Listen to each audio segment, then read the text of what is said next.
Welcome to BTI, that's Bible Training Institute. We open the scriptures every week, line upon line, precept upon precept, here a little and there a little. Study with us and learn how to know God as a close, intimate, and personal friend, and learn what is soon to come upon this world.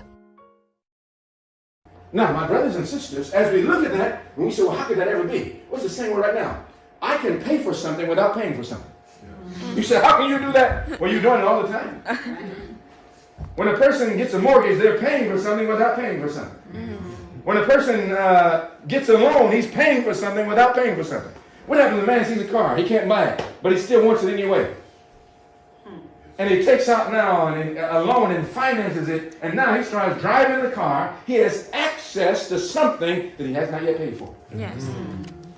Well, how did he buy it? He bought it on credit.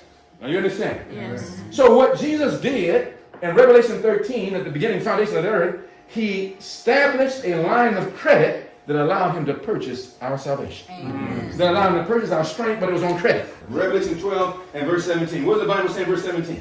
It says, and the dragon. Now that's the same player. That old serpent, the devil, the dragon, Satan. Same dragon that was in that war from verse 7. Same man. It says in verse 17, and the dragon was wroth, not now just with Christ, with Michael and his angels, but with the woman. Who is the woman? Church. And went to make, talk to me somebody. That we're in still that same war. The war is not over, so why are we beating away our swords into plowshares? The first was the death on the cross. That's the first thing. That's why it's halftime. There's only two things that happen. That was the first. That's why it's half. But there's another half that must be done before the game can be won, before the war can be over, and then we can beat, guess what? Our swords into plowshares and our spears into pruning hooks. And then we will learn war, guess what? No more, because sin will not arise a second time. The plan was thus the redemption of the fallen race might be what? Prevented. So then what is the devil's plan? To prevent the redemption of the fallen race. Yes. Two things have to happen. Represented by the lamb and the priest. And so the lamb, in order for the plan of redemption to work, the lamb has to die. Yeah. Did he stop that? No. Jesus was successful. He can't stop that. It is finished. The first half is done.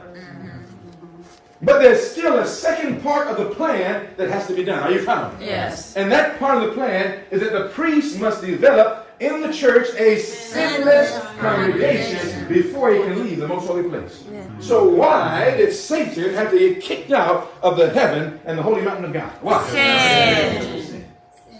Why? Now, who is getting ready to be saved in redemption? The sinner. So he's saving a sinner and is going to actually make him take the places that Satan lost. But Satan lost that place because of sin. And you and I are given that place, but we are sinners. That's not fair. Yes. That's his charge. Yes. You say we built that from the Bible? Yes. That's the accusation. That's the accuser. This man sinned. If you were blessed by this study and would like to be a part of the BTI, that's Bible Training Institute, simply have your Bible pen and paper handy and check out our weekly studies by logging on to molministry.com/BTI. Also, tune in every Friday at 10 a.m. Eastern Standard Time for the latest. Maranatha.